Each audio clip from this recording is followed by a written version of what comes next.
título dessa mensagem é a glória de Deus na adoração. Nós vamos ler o Salmo 29 e alguns dos versos desse salmo vão nos servir para instruir, para apontar a direção sobre um tema tão importante. Deixa a sua Bíblia aberta por um instante, só para eu explicar, porque muitas vezes nós tratamos adoração no ambiente evangélico como aquilo que fazemos na hora do culto com as músicas, e também é, mas adoração não é só isso. Então, quando eu falar de adoração nessa noite, mesmo que eu não especifique em todos os momentos, até porque ficaria enfadonho sempre ficar detalhando que tipo de adoração que eu estou falando, o que eu creio que esse texto aponta, como outros textos que vão nos ajudar nessa noite, são princípios que servem tanto para a adoração comunitária, o que a gente faz aqui na igreja, no culto, com as canções, com os momentos que vemos aqui, quanto para a adoração no sentido mais amplo, que é aquilo que todo cristão faz. O cristão, tudo que ele faz é para a adoração do nome de Deus, ou pelo menos deveria ser. Então, de alguma maneira, essas coisas vão estar um pouco misturadas nessa mensagem de hoje, porque eu creio que nesses pontos que eu vou tratar, eles têm em comum. Tanto a adoração no sentido de como nós usamos as canções e outros momentos de culto como veículos para adorar a Deus, e como a nossa vida deve ser vida de adoração a Deus, e qual é a motivação, ou deve ser pelo menos a motivação para a adoração, ou a razão pela qual Deus deve ser adorado. Vamos ver então, dito isso, o Salmo 29 diz assim: tributai ao Senhor, filhos de Deus, tributai ao Senhor glória e força, tributai ao Senhor a glória devida ao seu nome, adorai o Senhor na beleza da santidade. Ouve-se a voz do Senhor sobre as águas, troveja o Deus da glória, o Senhor está sobre as muitas águas. A voz do Senhor é poderosa, a voz do Senhor é cheia de majestade. A voz do Senhor quebra os cedros, sim, o Senhor despedaça os cedros do Líbano. Ele os faz saltar como um bezerro, o Líbano e o Sirion como bois selvagens. A voz do Senhor despede chamas de fogo, a voz do Senhor faz tremer o deserto. O Senhor faz tremer o deserto de Cádiz. A voz do Senhor faz dar cria às corças e desnuda os bosques, e no seu templo tudo diz glória. O Senhor preside aos dilúvios como rei, o Senhor presidirá para sempre.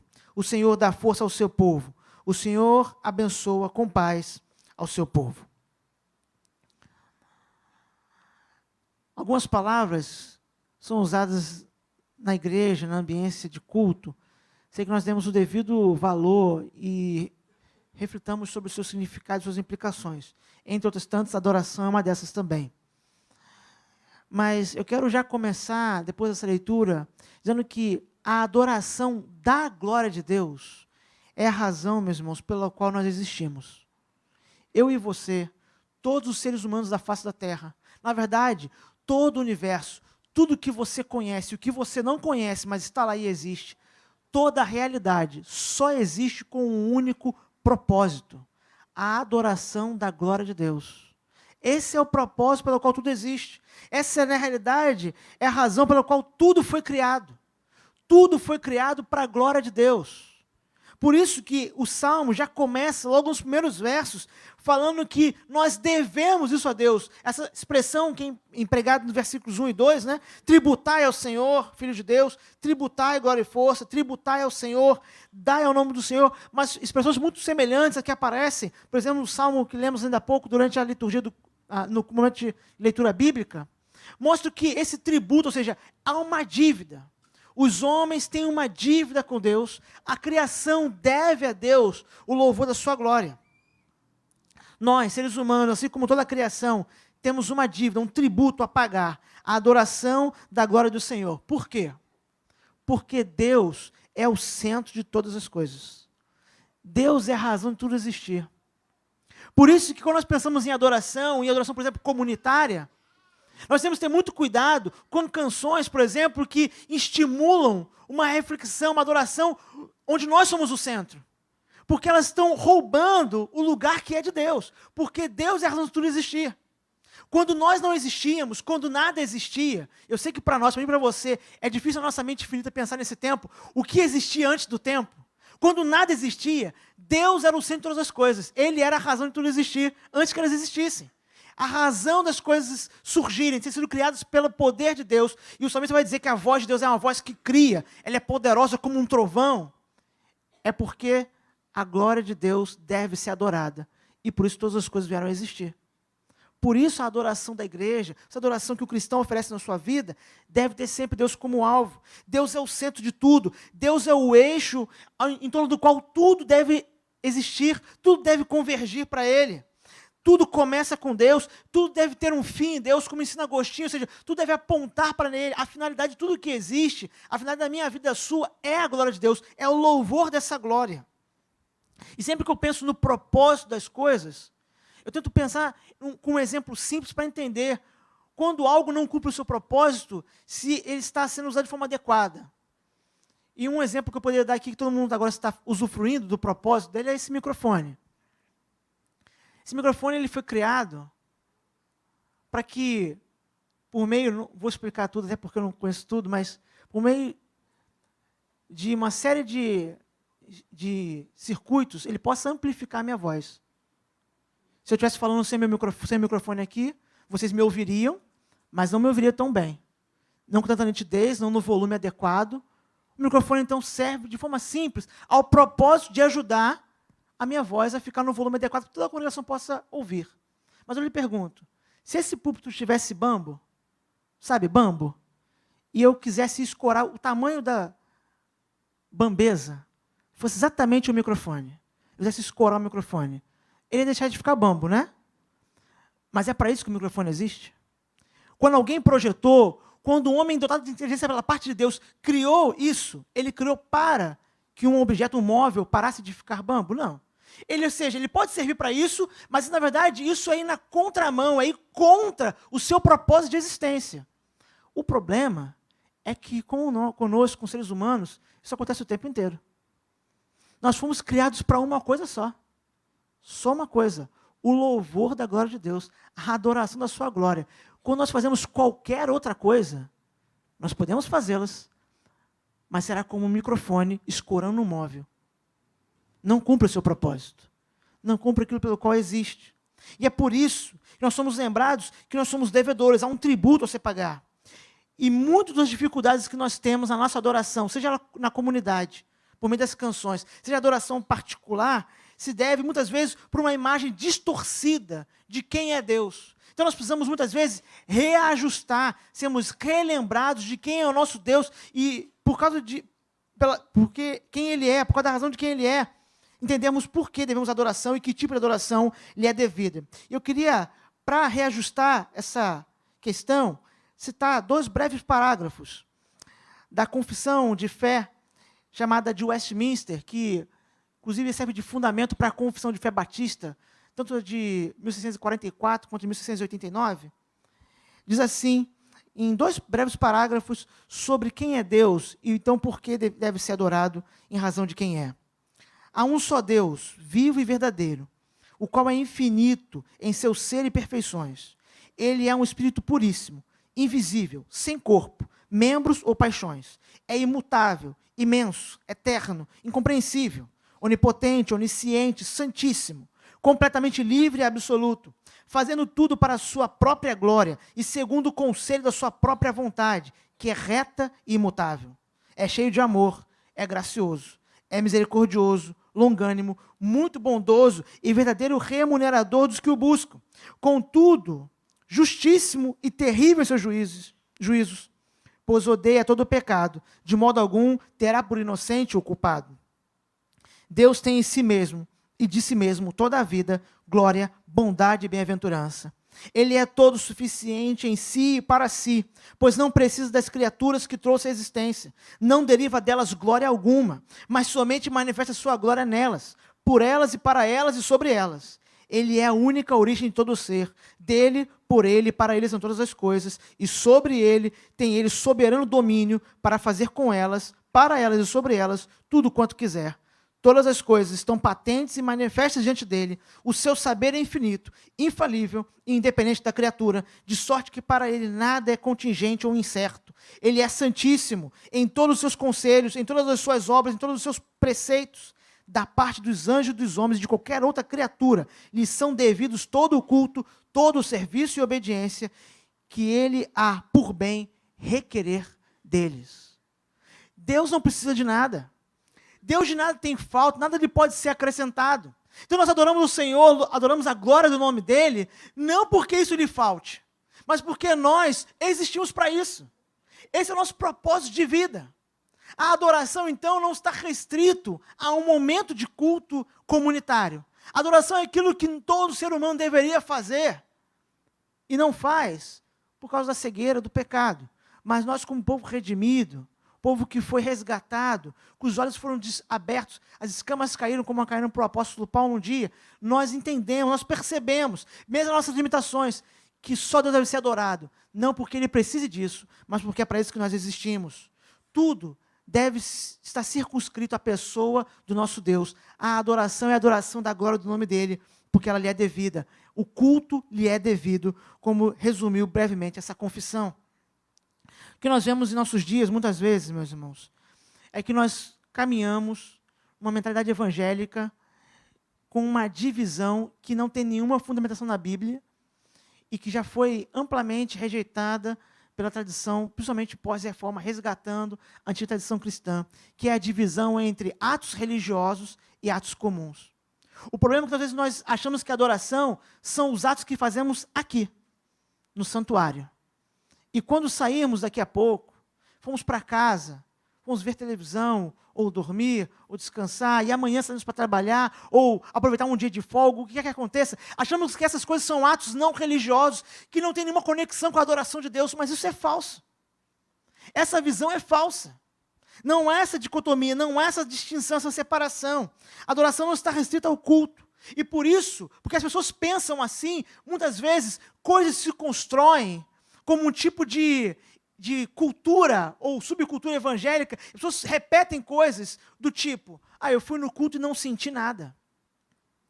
Eu vim aqui no culto e não senti nada. Ou então, eu vim aqui no culto para receber alguma coisa. E eu pergunto, aonde, nas Escrituras, culto é lugar de receber alguma coisa? Culto, daqui a pouco eu vou falar um pouco mais sobre isso, quando eu vou distinguir 4 palavras das Escrituras sobre o que é adoração. Culto sempre foi lugar de entrega. Nunca foi lugar de receber, de pegar nada, mas de deixar, de entregar. Mas o problema é que quando na nossa caminhada diária, nós não experimentamos a adoração todo momento, ela está restrita ao santuário, nós esperamos chegar lá e sentir alguma coisa especial, extraordinária, às vezes até fora do corpo. Esquecemos que a adoração é algo que deve fazer parte da nossa vida, é algo que deve estar ligado a tudo aquilo que nós fazemos e nós somos. Nessa questão da adoração, somente na questão da igreja, há alguns riscos, que nós vemos, infelizmente, muito comumente em nossos dias, são os extremos. Se por um lado nós temos pessoas que parecem que estão sofrendo de uma febre de relevância, parece um tipo de doença, um tipo de bicho que lhes mordeu, e onde tudo tem a ver com a palavra relevância, mas entendendo relevância como adaptar-se aos desejos, às inclinações, ao gosto do nosso tempo. Então há esse extremo, gente que só pensa na atualidade, nenhuma atenção aos princípios. Nós temos um outro lado, alguns irmãos, algumas igrejas, e às vezes segmentos inteiros da fé cristã, que adotaram um formalismo morto, árido, onde a adoração está sendo sufocada por um engessamento da forma, achando que simples repetição das formas da tradição é a mesma coisa que adorar o Senhor, e nem sempre é. Esses dois extremos são igualmente perigosos, porque se por um lado nós podemos estar corrompendo a palavra de Deus, tentando abraçar a atualidade, por outro lado nós podemos estar repetindo antigos modelos, sem nenhum lugar no nosso coração para adorar a Deus, simplesmente pela manutenção do culto religioso. É isso que a frase que ficou famosa do Jaroslav Pelikan, ele chama de a diferença entre tradição e tradicionalismo. Tradição, ele vai dizer, é a fé viva de quem já morreu. Tradicionalismo é a fé morta de quem está vivo ainda. A gente que simplesmente repete modelos, achando que isso é adoração, mas nem sempre. Muitas vezes é um mero culto mecanizado, repetição de modelo. Um autor chamado Armstrong, falando sobre a teologia do culto, ele vai resumir que muitas vezes o que nós vemos nos nossos dias é um tipo de adoração. É uma franquia. É um modelo repetido. E você muitas vezes é capaz de ir em diferentes igrejas, de diferentes denominações, e ver os mesmos trejeitos na adoração comunitária. Eu acho engraçado isso, porque às vezes você vai numa igreja e tem a Ana Paula Valadão genérica, que fala, inclusive, o aleluia na mesma hora do CD.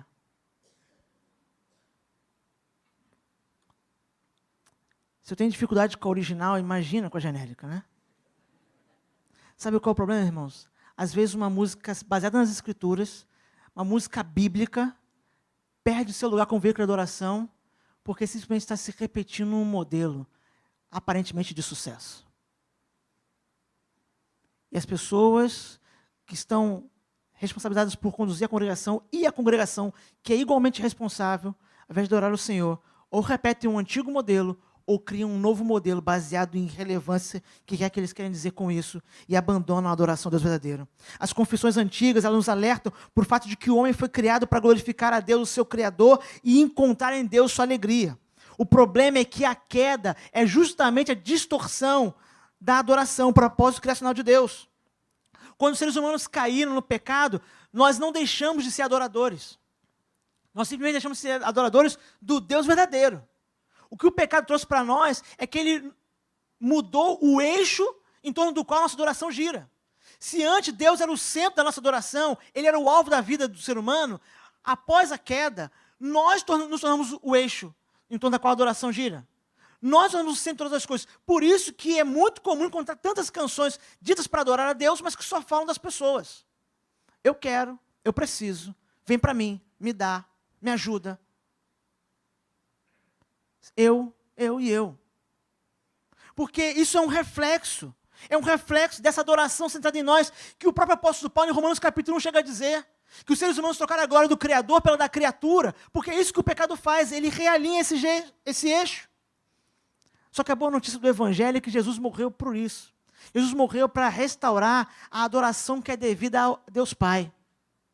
Para nos religar a Deus Pai, de forma que agora, por meio de Cristo, a igreja, o povo de Deus, o povo da aliança, possa adorar o Deus verdadeiro.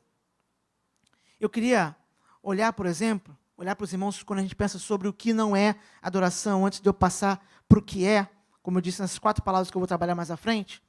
Olhando para o que não é adoração, observar como tudo começou. É sempre bom olhar o começo, seja para aprender com os erros ou com os acertos. Se você observar, pode voltar um, Nicolas, por favor, daqui a pouco você passa esse slide. Se você se lembrar, pode voltar. Caim e Abel, o que acontece entre esses dois irmãos, o homicídio que vai acontecer, está ligado a culto. O que nós entendemos dessa história, entre outras coisas, como consequência do pecado, é que a adoração ao Senhor, ela não pode ser feita da maneira que os homens bem desejam. Elas não podem ser feitas com uma vida que não condiz com a adoração. O problema entre Caim e Abel e no culto, não é que um era melhor que o outro. Não era uma questão de favorecimento. Nós vemos pelas próprias Escrituras, inclusive, o autor de Hebreus vai falar sobre isso. O problema de Caim é que a sua vida não condizia com a adoração que ele estava oferecendo e vice-versa. O problema de Caim é justamente esse, porque a oferta dele não condizia com o seu coração. Então a oferta dele é rejeitada não pela oferta em si, mas pelo ofertante. A adoração é rejeitada pelo adorador. Por isso Jesus vai dizer, aquela mulher dizendo, olha, chegou o tempo e agora é a hora que Deus procura adoradores que o adorem em espírito e em verdade. Não é o templo de Jerusalém, não é o Monte Gerizim. É o coração em espírito e verdade buscando ao Senhor. Nós percebemos claramente que quando nós desobedecemos ao Senhor, seguimos o nosso próprio padrão, Deus rejeita a nossa adoração. Porque o problema é justamente esse, a desobediência é nos colocar no centro da adoração. Gênesis 3:5, o texto agora sim vai aparecer, perceba a consequência da proposta da serpente de nos colocar como o centro da adoração, o centro do universo. Porque Deus sabe, diz a serpente para Adão e para Eva, no dia em que dele comerdes, se abrirão os vossos olhos, e sereis como Deus, sabendo o bem e o mal. O que aconteceu com Caim e Abel, num culto, onde um oferece uma adoração que é aceita por Deus, o outro é rejeitado, é consequência dos seres humanos, da raça humana, ter seguido esse conselho, essa falsa ideia da serpente, de achar que nós podemos ser o centro da adoração e não Deus. Por isso, Deus rejeitou o culto, porque Caim seguiu nessa tradição, seguiu nessa linha, como efeito, como consequência da queda. Um outro exemplo bem do começo da narrativa bíblica é o exemplo do tabernáculo. Interessante perceber, se você olhar pelo livro de Êxodo, o livro de Êxodo, outros livros falam sobre o tabernáculo também no Pentateuco, mas o livro de Êxodo gasta boa parte falando da libertação do povo de Israel, mas quase metade do livro só fala de uma coisa, da construção do tabernáculo. É interessante que Deus precisa, por causa da nossa dificuldade de entender, gastar tanto tempo para explicar exatamente como ele deveria ser adorado. Será que a adoração pode ser entregue de qualquer jeito? Deus entende. Deus entende. Deus vai entender minha dificuldade, não tem problema. Será que é isso? Deus passou por meio do seu servo, explicando detalhadamente como deve ser a adoração, o lugar do culto, as ofertas, tudo mais. Por quê? Por causa do risco daquilo que aconteceu, como narra o livro de Levítico, o chamado fogo estranho, contrariar a Deus na adoração a Ele.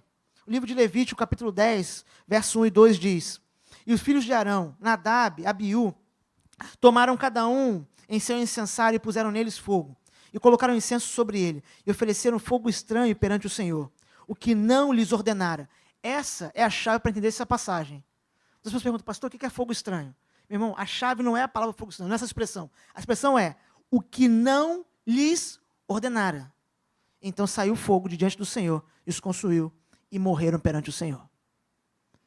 Eles fizeram uma adoração, ofereceram um culto a Deus, baseado no que eles queriam, que Deus não tinha ordenado fazer. Pois Deus rejeitou o culto. Então a adoração não pode ser algo centrado em mim, seguindo o meu próprio padrão, seguindo o que está acontecendo à minha volta. O que não pode ser adoração? A adoração não pode ser, então, algo pautado meramente nas mudanças à nossa volta. Nós vemos um mundo de constantes transformações e mudanças, cada vez mais velozes, muitas delas tecnológicas, mas outras com implicações, inclusive, para o restante da vida, não só na tecnologia. Isso quer dizer que, quando nós mudamos o culto, ou avaliamos se deveremos mudar nosso culto comunitário, nosso culto pessoal, temos que testar, provar, se a razão da mudança é uma razão ligada somente aos desafios de nossos dias, ou é uma razão pautada nas Escrituras. Eu falei isso um pouco no começo, que ia tocar na questão da música. Interessante perceber, meus irmãos, como a música é um instrumento poderoso para adoração, porque a música é um instrumento poderoso para mexer conosco, com o nosso corpo como um todo, com nossas emoções. Só que não basta isso. Não basta que as canções que servem de veículo para adoração nos deixem comovidos. Isso não é suficiente. Porque se nós queremos uma vida com Deus cujos efeitos sejam duradouros, nós não podemos pautar a nossa adoração em arrepios do domingo à noite.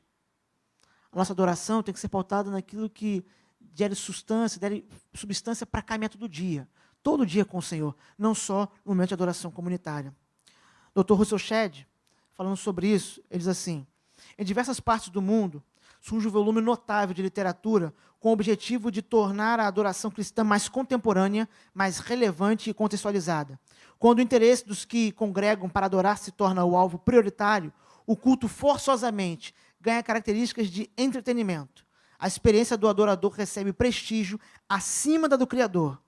Mas o que de fato é relevante é o que Deus acha do nosso louvor, orações, mensagens e ofertas. O culto da igreja, a nossa adoração individual ao nosso Deus, não pode ser moldada por um mundo que não conhece a Deus. Uma sociedade, uma mentalidade, um sistema contrário à palavra de Deus não pode nos pressionar a moldar a nossa adoração a Deus. Não faz nenhum sentido isso.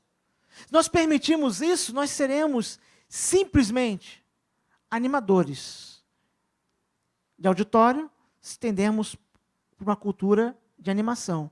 Ou se tivermos uma característica de uma cultura mais solene, simplesmente manteremos tradições, muitas vezes cultos que parecem cultos fúnebres todo o tempo, sem nenhum espaço para celebração e adoração ao Senhor. Nossa adoração não pode ser mudada por isso. As Escrituras devem regular o culto cristão. Ainda falando sobre o que não é adoração, finalmente tratar do aspecto positivo, outro grande pastor John Stott, diz: a palavra, falando da palavra de Deus, e a adoração pertencem indissoluvelmente uma à outra. Toda adoração é uma resposta inteligente e amável à revelação de Deus, porque é a adoração do seu nome. Portanto, a adoração aceitável é impossível sem a pregação. Pregar é tornar conhecido o nome de Deus, e adorar é louvar o nome do Senhor sobre o qual fomos informados. Ao invés de ser uma intrusão alienígena à adoração, o ler e o pregar a palavra são realmente indispensáveis à adoração. Por isso, as Escrituras devem pautar a nossa adoração, e especificamente a nossa adoração comunitária, porque nós não podemos, ou nós não deveríamos, tentar adorar um Deus de que nada conhecemos. Interessante que o apóstolo Paulo, quando chega em Atenas, e ele encontra aquele altar, e muita gente, às vezes, tem uma falsa percepção sobre o que está dizendo ali em Atos 17, que ele encontra o Deus desconhecido, e ele usa isso como estratégia para explicar que é um Deus que eles realmente não conhecem e precisam conhecê-lo. Então a gente pensa, então, pastor, eles adoravam a Deus, só que não sabendo? Não. Por não saber que Deus é esse, não poderiam oferecer o culto sincero. Por isso o apóstolo Paulo tem que corrigi-los, dizendo quem é esse Deus, para depois dizer, então, como eles devem viver. E por isso que eles não querem ouvir, porque Paulo já começa dizendo que esse Deus é um Deus que promove a ressurreição, assim como ele ressuscitou Jesus Cristo. Ele diz, não. Então a gente não quer ouvir muitos falar, a gente não quer ouvir falar sobre isso. Então, finalmente chegamos à questão positiva. O que é adorar? Como lemos ainda há pouco, nas palavras do Dr. Stott, o culto é sempre uma resposta, é uma resposta à ação de Deus. Quem não cultua todos os dias da vida, dificilmente vai experimentar a vida no culto comunitário. Hebreus 13:5 está ali, depois seguida de uma outra citação do autor Gibbs. Diz assim a palavra de Deus, Hebreus 13:15. Por ele, pois, oferecemos sempre a Deus sacrifício de louvor, isto é, o fruto dos lábios que confessam o seu nome. Lábios que confessam a Deus oferecem sacrifício de louvor a Deus. Então o Gibbs diz que adorar é transbordar de um coração grato, impulsionado pelo sentimento do favor divino. A nossa adoração é simplesmente o nosso reconhecimento de dentro para fora de que Deus tem sido favorável a nós. Isso transborda de uma maneira que seja por canções e por atos. Deus é adorado, Ele é venerado, Ele tem a sua glória reconhecida. O vocabulário bíblico sobre adoração é muito interessante. E algumas palavras nos ajudam a entender. E eu queria a sua atenção, que eu vou tratar dessas palavras agora. Essa parte que vai ser a parte para concluir logo em seguida, depois dessas 4 palavras. Mas antes disso, eu raramente uso expressões da língua grega ou do hebraico no Antigo Testamento no púlpito. Não é porque eu acho errado, é porque eu reconheço as minhas limitações. Mas, nesse caso, eu preciso só para destacar, para entender as diferenças entre essas palavras, mencionar brevemente isso, mas a palavra do texto original em si só serve para nós entendermos o significado, não precisamos decorá-las, só para entender o significado que elas querem dizer. E no Novo Testamento, por exemplo, uma das palavras importantes sobre a adoração é a palavra que nós falaríamos como brasileiros, que é proskuneo, que quer dizer rendição. Essa palavra aparece no Novo Testamento 58 vezes. Para dizer que adoração ao Senhor, traz essa ideia de prostrar-se, ajoelhar. Originalmente significava até beijar os pés de alguém em sinal de adoração. É uma submissão. Então essa palavra era usada fora do contexto bíblico para falar de submissão, por exemplo, a uma autoridade. Rendição a um rei, a um governante. Reconhecimento de que alguém é maior do que eu. Esse era o sentido que era usado. Então, dessa maneira, nós entendemos que o culto não tem seu valor atrelado à sua beleza somente. Não é somente uma questão estética, ou o número de pessoas que participam de um culto, ou a tradição que está vinculada a esse culto, está vinculado. O culto, ele tem o seu valor atrelado à questão da rendição. Toda adoração ao Senhor deve ser um reconhecimento de submissão total, de rendição a Ele. Satanás, o nosso adversário, ele tentou exatamente o Senhor Jesus Cristo no deserto nesse aspecto. Ele tentou receber a adoração nesse sentido. No texto que nós conhecemos, Mateus capítulo 4, vai aparecer aqui versículo 10. E olha como é que Jesus responde, olha essa relação dessa palavra rendição como evidência da adoração. Então Jesus lhe ordenou, retira-te, Satanás, porque está escrito, ao Senhor teu Deus adorarás e só Ele darás culto. Esse adorarás é essa palavrinha proskuneo. Só ao Senhor teu Deus você vai se render. Alguém só pode prestar submissão a Deus, a mais ninguém. Por isso Jesus Cristo, quando é tentado nesse aspecto, ele responde de forma tão firme. Que a proposta de Satanás foi um tipo de salvação sem cruz, um tipo de glória sem cruz. Ele diz, se você me adorar, ou seja, se você se render, eu lhe dou todos esses reinos. Jesus diz, só ao Senhor, seu Deus, alguém pode se render. Só é Deus digno de adoração, só é Deus digno de rendição. Adorar é submeter-se, é reconhecer que Deus é Deus e nós somos servos. É render-se, é estar submetido totalmente àquele que cultuamos. Por isso, nenhuma adoração, ela é aceita por Deus fora da obediência. Deus não está preocupado com a nossa performance. Até uma boa notícia, Deus não está preocupado se nós somos afinados. O que Deus quer não é performance. Deus quer não é espetáculo. O que Deus quer é rendição. A adoração recebida pelo Senhor é a adoração de gente que submete a Ele, que se rende a Ele, que o obedece. É isso que agrada a Deus. É esse o sacrifício de louvor que lhe agrada, a rendição total, submissão total. Abandono dos seus próprios interesses para seguir a vontade de Deus dia após dia. É dia após dia progredir em obedecer ao Senhor. Isso é adoração que Deus recebe. Esse é o louvor aceitável a Ele.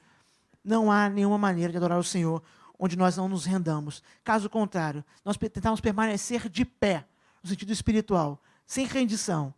No fundo, nós estaremos usando as canções ou qualquer outro elemento de culto para exaltarmos a nós mesmos e não a Deus. Adorar é render-se ao Senhor, é submeter-se à sua palavra. A adoração só é aceita mediante obediência. A segunda palavra importante, que aparece no vocabulário do Novo Testamento, inclusive aparece nesse mesmo texto. Volta antes no slide, só para... Nesse mesmo texto, só lhe adorarás, e o final, só lhe darás culto. A palavra que aparece aqui como culto, nesse texto, Mateus 4,10, é a palavra latreia, que quer dizer serviço. É uma palavra que, além desse texto, ela é usada, por exemplo, no Antigo Testamento, na versão grega do Antigo Testamento, mais de 90 vezes. Mais de 90 vezes, quando se fala de culto no Antigo Testamento, na versão grega, usa-se essa palavra, para mostrar que a adoração, o ato do culto cristão, está ligado intimamente ao serviço. Adorar ao Senhor é servi-lo. Adorar ao Senhor é prestar serviço a Deus e, servindo a Deus, então, poder servir aos outros. Êxodo 4, 23. Os irmãos podem ler? Vai aparecer? Digo-te, pois...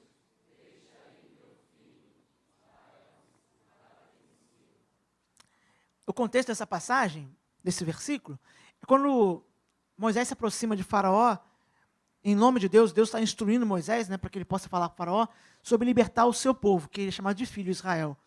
E o povo vai ser liberto para quê? Para que o sirva. Mas se você for ler a narrativa de Êxodo, você vai perceber que em alguns momentos fala, para que me adore no monte. Daqui a pouco aparece, para que me sirva, porque são sinônimos nesse aspecto. A adoração é serviço. Adorar ao Senhor é serviço. A relação entre Deus e o seu povo é uma relação entre o Senhor e os seus servos. Na verdade, literalmente, é a relação entre o Senhor e nós que somos os seus escravos. É isso que aparece, por exemplo, na carta aos Filipenses. Na carta aos Filipenses, a palavra traduzida como servos em língua portuguesa, a tradução mais adequada, mais clara, é a tradução de escravos. Tanto para dizer que nós somos escravos do Senhor, quanto para dizer que Jesus Cristo, no capítulo 2 da carta aos Filipenses, Jesus Cristo se rebaixou, se humilhou, submetendo-se à posição de escravo de Deus Pai, para então servi-lo. A adoração é serviço, é submissão a Deus para servi-lo. Hebreus, capítulo 9, versículo 14, diz: muito mais o sangue de Cristo, que pelo Espírito Eterno a si mesmo se ofereceu sem mácula a Deus, purificará a nossa consciência de obras mortas para servirmos ao Deus vivo. Jesus adorou a Deus Pai servindo-o, e Ele nos libertou, segundo o autor de Hebreus, para que nós pudéssemos servir o Deus vivo. Em outras palavras, a rebelião que nasce com o pecado, que resultou na quebra do serviço, ela é reajustada quando nós somos salvos. Se antes nós servimos a nós mesmos, a nossos próprios interesses, como povo que nasceu de novo, para adorar ao Senhor, adorar a beleza da sua santidade, adorar a sua glória, nós agora vivemos para servir a Deus. A adoração é serviço. Serviço para Deus e em nome de Deus servir aos homens. Não é por um acaso que no Antigo e no Novo Testamento o povo de Deus é chamado de nação de sacerdotes. Nós somos sacerdotes. Nós somos representantes de Deus diante das pessoas. Adorar ao Senhor é servi-lo nesse mundo, nesse lugar. Pensando em termos bem práticos, muitas vezes, você pode ter se questionado, talvez até se questionando nesse momento da sua vida, por que Deus colocou você no lugar onde você está trabalhando, por exemplo? Por que Deus colocou você no lugar onde você estuda? Na vizinhança que você está? Ou até às vezes na família que você está? E uma das coisas que eu posso te dizer, porque eu não sei exatamente todas as razões de Deus, quem pode sondar a mente dele, mas uma das coisas que eu posso dizer com segurança, Deus te colocou lá para servi-lo, para ser representante dele. E isso vai resultar em adoração ao nome dele. Adorar a Deus é servi-lo, e servir a Deus é representá-lo também diante dos homens como seu sacerdote. É servir as pessoas para que a glória seja de Deus. Adorar é render-se, adorar é servir ao Senhor. Uma terceira palavra importante que nos ensina o que é adoração é a palavra que nós traduzimos como sacerdócio, que na verdade é a palavra liturgia, que é de duas palavras da língua grega que quer dizer povo e trabalho. Povo e trabalho. Então, no fundo, essa palavra significava o trabalho comum. Liturgia, hoje, para nós, liturgia é o que nós fazemos no culto, né? Às vezes eu mesmo me pego falando isso, né? Que está aqui a liturgia. Essa não é a liturgia, né? Esse é o boletim onde está impressa a liturgia do culto. Ela não é a liturgia em si. Liturgia é a execução desse momento de adoração, de serviço ao Senhor. Mas liturgia é muito mais amplo do que isso. Liturgia é algo que deve englobar a vida, porque liturgia tem a ver com o serviço.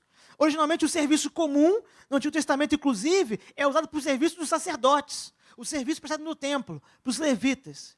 E aqui uma palavra aos irmãos, instrumentistas e cantores. Levita, no Antigo Testamento, era aqueles irmãos que serviam no templo, fazendo todo o tipo de serviço.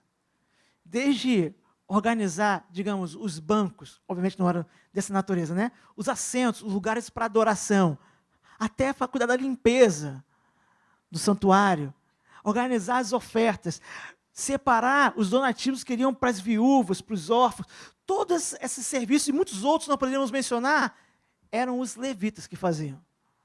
Eu não sei quem foi que inventou que levita é quem toca, mas mentiu quem inventou isso. Porque a palavra que é usada para o serviço dos sacerdotes, inclusive, é empregada no Novo Testamento para falar de nós mesmos. Mencionei ainda há pouco, nós somos sacerdotes de Deus. 1 Pedro 2,9, o apóstolo Pedro, o texto que eu mencionei agora está aqui para lermos. 1 Pedro 2,9 diz: vós, porém, sois raça eleita, sacerdócio real, nação santa, povo de propriedade exclusiva de Deus, a fim de proclamar as virtudes daquele que vos chamou das trevas para a sua maravilhosa luz. Nós somos sacerdotes, ou seja, nós executamos esse serviço, esse sacerdócio, essa representação de Deus, o trabalho comum de representá-lo. Então, adorar ao Senhor é render-se a Ele, é submeter-se à sua palavra. Adorar ao Senhor é servi-lo, e esse serviço implica em servir a outros como representante de Deus. No livro de Apocalipse, no início do livro, o apóstolo João diz assim: aquele que nos ama e pelo seu sangue nos libertou dos nossos pecados e nos constituiu reino, sacerdotes para o seu Deus e Pai. A Ele a glória, o domínio pelos séculos dos séculos. Amém. Nós somos constituídos sacerdotes. Por isso que muitas vezes eu já disse isso aqui e continuo a repetir. Eu creio que uma das maiores contribuições da reforma, entre tantas importantes, foi o resgate do sacerdócio universal de todos os crentes. Ou como eles diziam, sacerdócio universal de todos os santos. Nós todos somos sacerdotes de Deus vivo. E isso tem a ver com a nossa adoração. Se nós viemos para adorar o Senhor, viemos para nos render a Ele, nos submeter à sua palavra, viemos para servi-lo e para servindo a Deus, servir as pessoas representando Deus diante delas. Nós somos sacerdotes. Sacerdotes não são só os ministros, os pastores, todo o povo de Deus. Nós devemos exercer, então, dessa maneira, uma liturgia da vida, uma liturgia diária. Nós não somos chamados somente para a liturgia, ou seja, para a adoração litúrgica no culto, no templo, mas em tudo que fazemos na vida, servindo a Deus, servindo a igreja e, como consequência, servindo ao próximo. Aliás, quem não busca servir a Deus, servir a sua igreja, servir ao próximo, eu tenho dúvidas se está realmente buscando uma vida que adora ao Senhor. porque adorar ao Senhor é servi-lo e representá-lo como seu sacerdote. E a quarta e última palavra é a palavra que nós entendemos em língua portuguesa como reverência, que no texto original do Novo Testamento é sebem, que quer dizer temor, ou mesmo terror da divindade. O temor da majestade divina, da forma como ele faz, é de uma maneira que faz com que o pecador tenha medo de Deus. Se você ler Gênesis capítulo 3, você vai perceber que o que acontece com Adão e com Eva após o pecado é que quando Deus vai buscá-los, Deus vai ao encontro deles, eles fogem de Deus. Por quê? Porque eles têm medo. Eles temem a Deus. Eles têm alguma consciência de quem são e de quem Deus é e de como eles romperam essa relação com Deus. Por isso eles temem a Deus. Nós não somos chamados para ter esse tipo de medo de Deus, esse tipo de temor, mas ter um temor reverente. Não é só reverência no ato de culto. Muitas vezes confunde reverência com silêncio no culto. Você pode estar em silêncio no culto público e está sendo altamente irreverente. Reverência não é silêncio. É mais do que isso. A verdadeira adoração requer, na verdade, e isso é reverência, um santo temor. Temor de quê? Temor de viver uma vida que desagrada a Deus. A adoração é ter um santo temor no coração de fazer qualquer coisa que não honra a Deus. É ter reverência não só no culto público, mas na vida. É temer dar qualquer passo que possa desonrar o nome de Deus. Adorar ao Senhor, então, é viver uma vida que busca, em santo temor, submissão a Deus, para que de forma nenhuma a glória dele seja maculada. O que está em jogo na nossa vida de adoração, meus irmãos, não é a nossa honra. O que está em jogo é a honra do nome de Deus, é a glória do seu nome.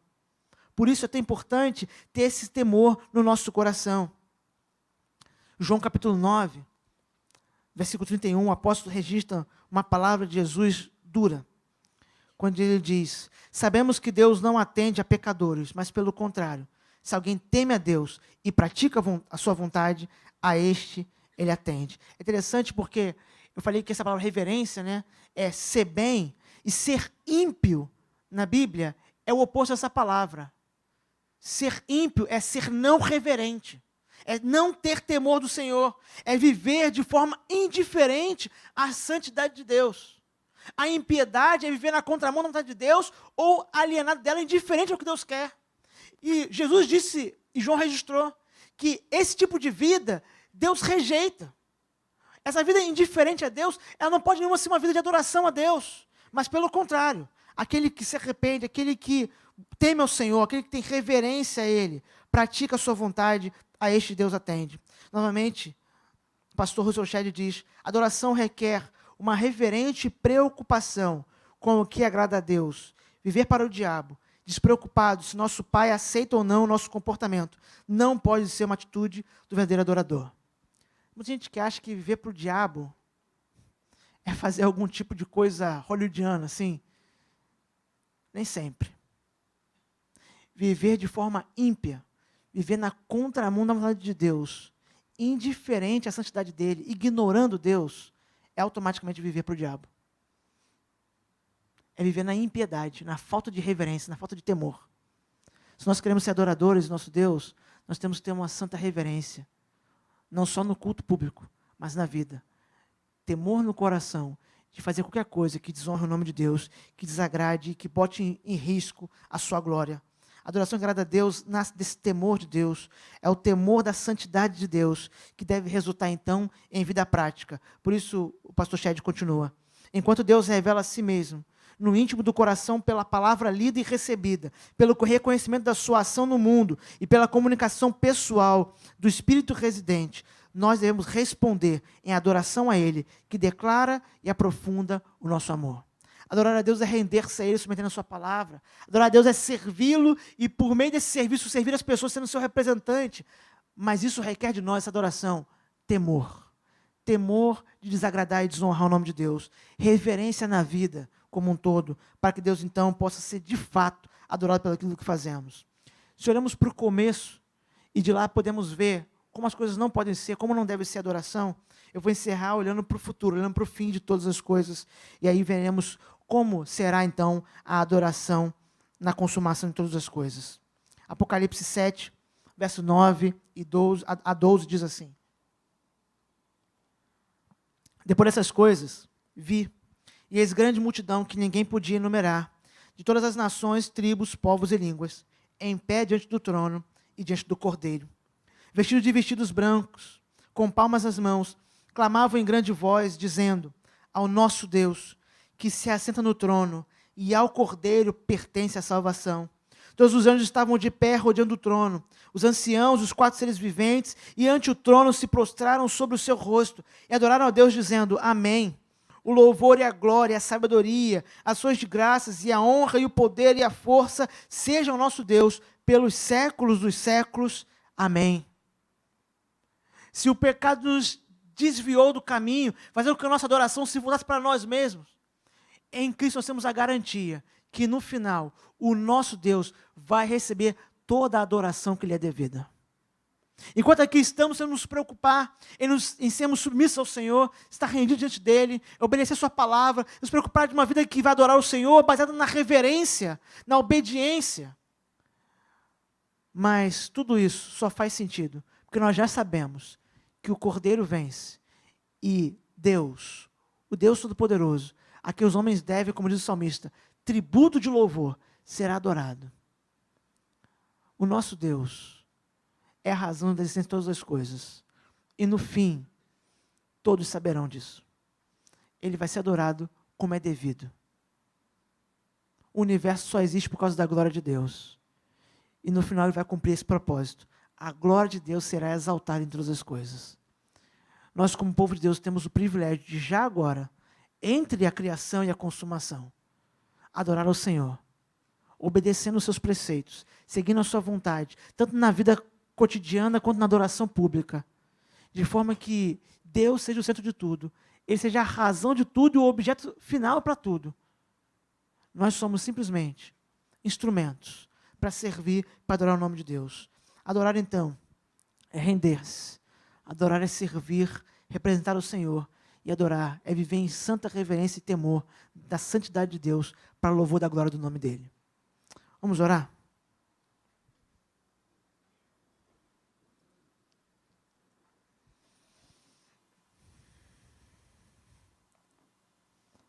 Senhor Deus e Pai, Pai bondoso, bendito, exaltado seja o Teu nome, Senhor.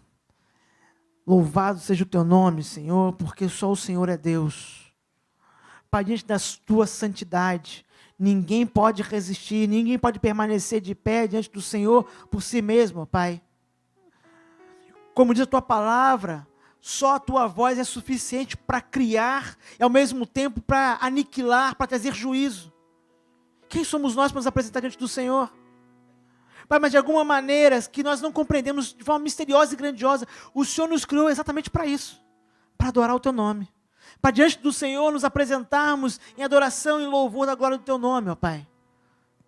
Pai, por isso, apesar das nossas limitações, e mais ainda apesar do pecado que nos afetou, quebrando a nossa comunhão com o Senhor, mas por meio de Jesus Cristo nós nos aproximamos novamente de Ti, Senhor, para render toda a adoração que lhe é devida. Pai, nos perdoa se muitas vezes na nossa vida nós nos colocamos como alvo da nossa adoração. Perdoa, Senhor, muitas vezes na nossa vida nós nos colocamos como o Senhor das coisas. Pai, nos lembra que nós somos servos. Que vivamos rendidos diante do Senhor, nos submetendo à Tua palavra, obediência como sinal da nossa devoção ao Senhor. Pai, tira do nosso coração qualquer engano de achar que nós podemos promover uma adoração baseada em performance. Como se pudéssemos enganar o Senhor, ó Pai. Pai, nos livra dessa armadilha do nosso coração. Para que possamos então, de todo o nosso ser, nos render ao Senhor para lhe adorar.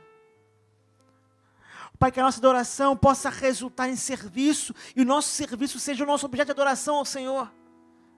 Que possamos entregar nossos dons, nossos talentos, não só nos ministérios realizados na comunidade cristã, mas em tudo aquilo que fazemos na vida cotidiana. Para que entendamos que esse mundo é o santuário do Senhor. O universo é o santuário do Senhor e a sua glória é adorada, ó Pai. Pai, nos ajuda, Senhor, no trabalho, nos relacionamentos da família, na caminhada pela vizinhança, onde quer que nós estejamos, a adorar o Teu nome lhe servindo e sendo sacerdotes do Senhor onde nós estamos, ó Pai. Pai, por fim, que haja, Senhor, santa reverência em nosso coração. Pai, nos perdoa pelas vezes que nos aproximamos do Senhor, sem o devido temor, ó Pai, no nosso coração. Pai, nos perdoa, Senhor. Pai, muito obrigado pela tua misericórdia, porque essa falta de temor deveria fazer com que nós fôssemos consumidos pelo Senhor, pela sua ira. Mas, Senhor, misericordiosamente, ó Pai, nos perdoa e nos dá nova oportunidade. Por isso, Senhor, planta no nosso coração uma santa reverência diante do Senhor. Não só na adoração comunitária, mas na vida. O temor de viver fora da tua vontade, Senhor. Que possamos ser reverentes todos os dias, buscando uma vida que é consagrada ao Senhor. Para nos entender que a adoração não são só as canções que apresentamos. A adoração é a maneira como vivemos, ó Pai. Que então tudo aquilo que fazemos, tudo aquilo que somos, cumpra o seu propósito pelo qual existe, que é adorar a glória do teu nome, Senhor. Pai, muito obrigado, porque em Cristo o Senhor nos traz de volta, realinha a nossa percepção de quem é o Senhor. Muito obrigado, porque em Cristo o Senhor garante que a tua glória será louvada como lhe é devida. Mas que mesmo agora nós possamos experimentar, como teu povo reunido, e também quando sairmos para nossas casas durante a semana, uma vida de verdadeiros adoradores do Senhor, ó Pai. Nos ajuda, Senhor, a não sermos ouvintes somente da tua palavra, mas praticantes dela. Em nome de Jesus que nós oramos. Amém. De todas as tribos, povos e raças, muitos virão te louvar. De tantas culturas, línguas e nações, no tempo e no espaço, virão te adorar. Bendito seja sempre o Cordeiro, Filho de Deus, raiz de Davi, bendito seja o seu santo nome.